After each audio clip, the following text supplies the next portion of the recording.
Grogne au sein des étalons d'âme, le passage des agents du ministère des Sports pour le paiement des primes a débouché à une impasse. Face à la proposition de payer 600 000 francs, incluant les primes de qualification et les diverses autres primes, les filles ont opposé un refus catégorique. Montant jugé dérisoire et absolument pas en adéquation avec leur statut d'international en route pour la CAN. Bon, le ministère nous a proposé 300 000 francs comme prime de qualification à la CAN. 200 000 francs comme prime de regroupement et 100 000 francs comme prime de sélection. Donc le tout à 600 000 francs. Bon, chaque joueur 600 000 francs avant d'aller à une CAN, c'est bon, c'est déjà bien, mais nous trouvons que c'est pas assez. Nous, on a refusé parce que sincèrement, c'est trop peu même. Ça veut dire que le Togo, c'est vrai qu'on a dit de ne pas se comparer, mais il faut qu'on parle. Le Togo a pris 5 millions. Supposons 5 millions chacune. Le Togo peut nous gérer. Autant donner la responsabilité même à ces joueurs. Ils peuvent nous gérer même. 5 millions chacune pendant que nous sommes là. Le tout, ça fait 600 000. On ne pouvait pas accepter ça.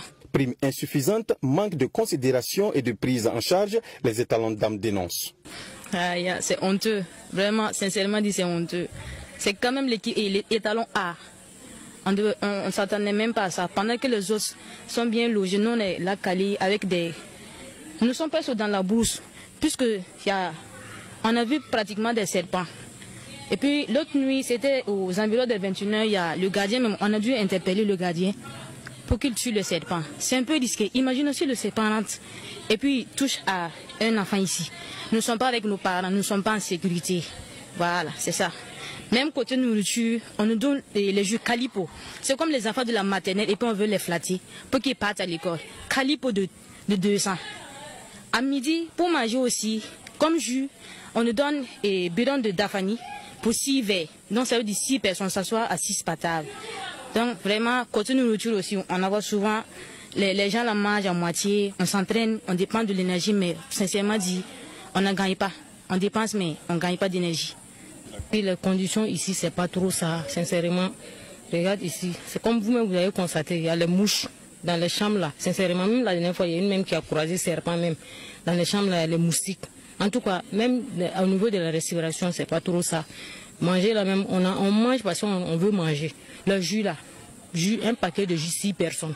Outre les problèmes de primes, les étalons d'âme dénoncent les conditions de préparation qu'elles jugent pitoyables. On s'attendait à faire au moins une semaine à l'étranger, se mettre dans la peau, voilà, se mettre dans l'ambiance de la compétition. Bon, à défaut de ça, nous sommes restés au pays, nous sommes préparés contre des garçons.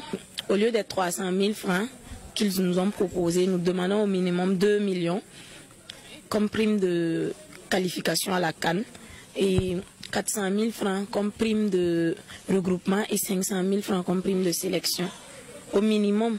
Eux-mêmes, ils savent que non. On compte sur eux, ils comptent sur nous aussi, parce que ce ne sont pas les filles uniquement qui jouent, c'est le pays en somme.